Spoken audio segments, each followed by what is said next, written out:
जय झूलेलाल दोस्तों। अॼु असां ठाहींदासीं पोटली अचार, जंहिंखे सिंधीअ में चइबो आहे भिंडीअ जी खटाइण। इन में भिंडीअ जो इस्तेमालु न थींदो आहे, पर नंढियूं नंढियूं पोटलियूं ठाहे करे खटाइण ठाही वेंदी आहे, जंहिंखे पोटली अचार या भिंडीअ वारी अचार बि चइबो आहे। और इहा अगरि खुलियल हूंदी त इनखे चइबो आहे शिकारपुरी कद्दूकश कयल खटाइण। अचो त शुरू था कयूं पिया। जय झूलेलाल दोस्तों, मां मुस्कान आहूजा और तव्हांजो स्वागत आहे मुंहिंजे चैनल हुनर मुस्कान का सिंधी ते।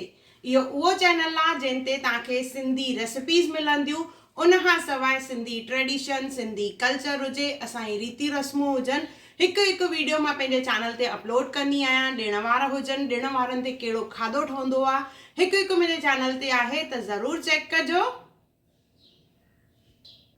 अचो त रेसिपी हाणे शुरू था कयूं पिया। इन खटाइण जे लाइ राजापुरी अंबड़ियुनि जो इस्तेमालु कबो आहे, जंहिंसां इहा खटाइण ॾाढी बढ़िया ठहंदी आहे। त हिते मां किलो अंबड़ियूं खयूं आहिनि। उन्हनि खे चङी तरह धोई करे असां साफ़ करे वठंदासीं कपिड़े जो इस्तेमालु करे। उन खां पोइ इनखे असां छिले वठंदासीं। छिलण खां पोइ इनखे कद्दूकश करणो आहे। त कद्दूकश करण लाइ तव्हां सांचे जो इस्तेमालु कयो या फूड प्रोसेसर जो इस्तेमालु कयो, जीअं तव्हांखे ईज़ी लॻे। ॾिसो, हे मां अंबड़ियूं जेके आहिनि कद्दूकश करे रखियूं आहिनि। इन में गॾु असां विझंदासीं अधु कोप थूम। इन्हनि अंबड़ियुनि सां थूम बि विझबी आहे, जंहिंजी टेस्ट ॾाढी बढ़िया ईंदी आहे। पोइ इन में सभु मसाला विझबा। सभिनी खां पहिरियों विझंदासीं लूणु। लूण खां पोइ विझंदासीं असां इन में अंबड़ियुनि जो मसालो। इहो अंबड़ियुनि जो मसालो कीअं ठाहिजे इन जो वीडियो मां पहिरियों ई अपलोड करे चुकी आहियां, लिंक डिस्क्रिप्शन बॉक्स में आहे। तव्हां चाहियो त इहो मसालो ॿाहिरां रेडी थियल बि वठी सघंदा आहियो। त इहे 4 टेबल स्पून असां मसालो विझंदासीं। उन सां गॾु इहा खटाइण जेका आहे इन में शुआरनि जो इस्तेमालु थींदो आहे, त 10 खां 12 शुआरा विझंदासीं किलो ते। इहा मेजरमेंट मां सभु किलो खटाइण जी ॿुधाई आहे, यानी किलो अंबड़ियुनि जो इस्तेमालु करे। शुआरनि खे धोई करे 2 अधनि में कट करे पोइ विझणो आहे, उन्हनि मां खखड़ी कढी। इन खां पोइ असां इन में विझंदासीं कौड़ो तेल। 1 कोप पहिरियों उनखे बॉइल कंदासीं, बॉइल करे थधो करे पोइ इस्तेमालु कंदासीं इन जो। इन खां पोइ इन में विझणो आहे विनेगर यानी सुरखो। 4 खां 5 चमचा विझंदासीं किलो अंबड़ियुनि ते।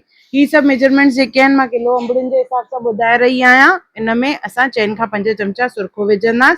इनखे चङी तरह मिक्स करणो आहे ऐं मिक्स करण खां पोइ इन में विझंदासीं असां सॼा मसाला।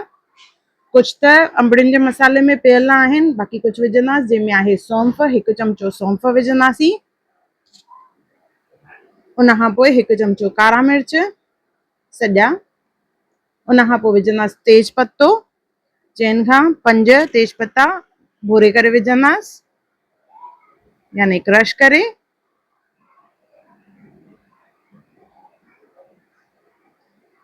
इन खां पोइ विझंदासीं असां वॾा फोटा। 2 वॾा फोटा खोले विझंदासीं। नंढा फोटा अंबड़ियुनि जे मसाले में आहिनि, इन करे मां हिते न विझी रही आहियां, पर तव्हांजे मसाले में अगरि न हुजनि त तव्हां हिते 4 नंढा फोटा विझिजो। हिते असां लौंग ऐं दालचीनी बि विझी सघंदा आहियूं, जेके ऑप्शनल आहिनि। चङी तरह मिक्स कंदासीं। सभु मसाला विझी करे इनखे चङी तरह मिक्स कंदासीं।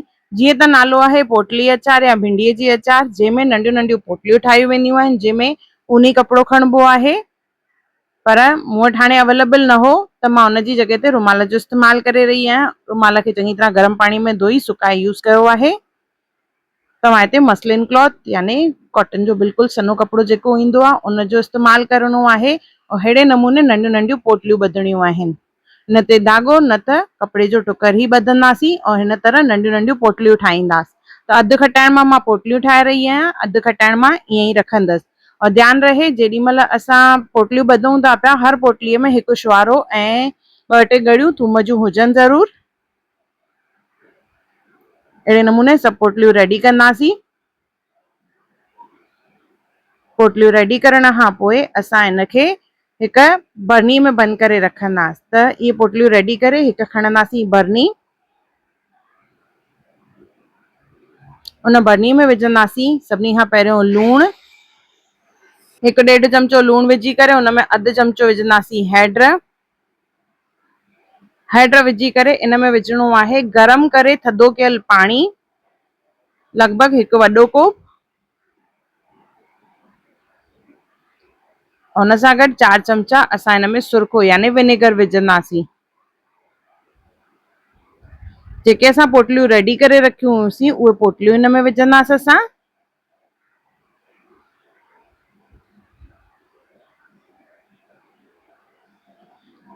पोटलियूं विझी करे इन जे मथां असांखे विझणो आहे कौड़ो तेल, गरम करे थधो करे असां हिन में कौड़ो तेल विझंदासीं, जीअं मथो त जेको आहे उहो तेल में हुजे और असांजी खटाइण जेका आहे ख़राब न थिए। इनखे ढके रखंदासीं असां और बाक़ी जेका खटाइण आहे असां अलॻि भरणी में विझी रखंदासीं। जेका बिना पोटलियुनि जे आहे, मां जीअं ॿुधायोमांव अधु खटाइण मां पोटलियूं ठाहियूं और अधु खटाइण जेका आहे मां ईअं ई रखंदसि। हफ़्ते खन में हीअ खटाइण तैयार थी वेंदी। ॾिसो थोरो सो तेल मथां विझी रही आहियां जीअं खटाइण जेका आहे ख़राब न थिए। तेल विझी इनखे ढके असां रखी छॾींदासीं। तव्हां चाहियो त इनखे उस में बि रखी सघंदा आहियो और लॻभॻि 6 खां 7 ॾींहंनि में इहा खटाइण रेडी थी वेंदी। जेका पाणीअ में पोटलीअ वारी खटाइण आहे उनजी लाइफ जेका आहे घटि हूंदी आहे, पर जेका तेल वारी असां ईअं ई बिना पोटलियुनि जे खटाइण ठाही आहे त उनजी लाइफ जेका आहे जाम सुठी हूंदी आहे। 9 खां 10 महीना आराम सां इहा खटाइण हलंदी आहे, पर पोटलियुनि वारी जेका आहे उहो थोरो घटि टाइम हलंदी आहे, लॻभॻि 2 खां 3 महीना। ॾिसो हफ़्ते खां पोइ इहा असांजी खटाइण जेका आहे तैयार थी वई आहे। इनखे मां उस में रखियो हो। इहा आहे असांजी थूम वारी कद्दूकश कयल अंबड़ियुनि जी शिकारपुरी खटाइण बिना पोटलियुनि जे, जेका ॾाढी टेस्टी आहे, डिलीशियस आहे। इन में थूम जी शुआरनि जी ज़बरदस्त टेस्ट ईंदी आहे। त हिकु दफ़ो ज़रूरु ठाहिजो इहा और मूंखे कमेंट सेक्शन में ज़रूरु ॿुधाइजो त तव्हांखे इहा रेसिपी कीअं लॻी। ॾिसो शुआरनि जा पीसिस और इहे असांजी पोटलीअ वारी खटाइण। जीअं मां ॿुधायो नंढियूं नंढियूं पोटलियूं ठाहियूं वेंदियूं आहिनि। इन खटाइण खे भिंडीअ जी खटाइण चइबो आहे, जंहिंमें भिंडियुनि जो इस्तेमालु त न थींदो आहे पर नंढियूं नंढियूं पोटलियूं ठहंदियूं आहिनि। खटाइण खे कढण लाइ चमचे जो न त चिमटे जो इस्तेमालु करिणो आहे। हथ जो इस्तेमालु प्लीज़ न कजो, न त खटाइण जेका आहे ख़राब थी वेंदी आहे। इहा असांजी पोटली अचार तैयार आहे। ॾिसो मां तव्हांखे हिकु खोले ॾेखारे रही आहियां और जीअं मां ॿुधायोमांव हिते मां रुमाल जो इस्तेमालु कयो आहे। तव्हां हिते बिल्कुलु मसलिन क्लॉथ जो इस्तेमालु कजो, फ्रेश नओं वठी करे। ॾिसो इहा असांजी पोटली अचार तैयार थी वई आहे, ॾाढी टेस्टी, ॾाढी डिलीशियस। त हिकु दफ़ो ज़रूरु ठाहियो और मूंखे कमेंट सेक्शन में ज़रूरु ॿुधाइजो त तव्हांखे इहा रेसिपी कीअं लॻी और अहिड़ियूं कहिड़ियूं रेसिपीज़ तव्हां मुंहिंजे चैनल ते ॾिसणु चाहियो था, मूंखे उहे बि कमेंट करे ज़रूरु ॿुधाइजो। मां कोशिशि कंदसि उहे बि हिकु हिकु करे अपलोड कयां। अंबनि जो मुरबो, अंबनि जूं ॿियूं केतिरियूं खटाइणूं आहिनि जिन जी रेसिपीज़ मां पहिरियों ई अपलोड करे चुकी आहियां, उहे बि ज़रूरु चेक कजो। अगर तव्हांखे मुंहिंजे चैनल ते रेसिपी या वीडियो पसंदि आयो हुजे त उनखे ज़रूरु लाइक कजो, शेयर कजो और सब्सक्राइब कजो और मुंहिंजी नई ईंदड़ वीडियोस खे ॾिसण जे लाइ बेल आइकॉन ज़रूरु क्लिक कजो। मूंखे इंस्टाग्राम और फेसबुक ते बि ज़रूरु फॉलो कजो और मुंहिंजे सफ़र में मुंहिंजो साथ ॾियण लाइ धन्यवाद। जय झूलेलाल।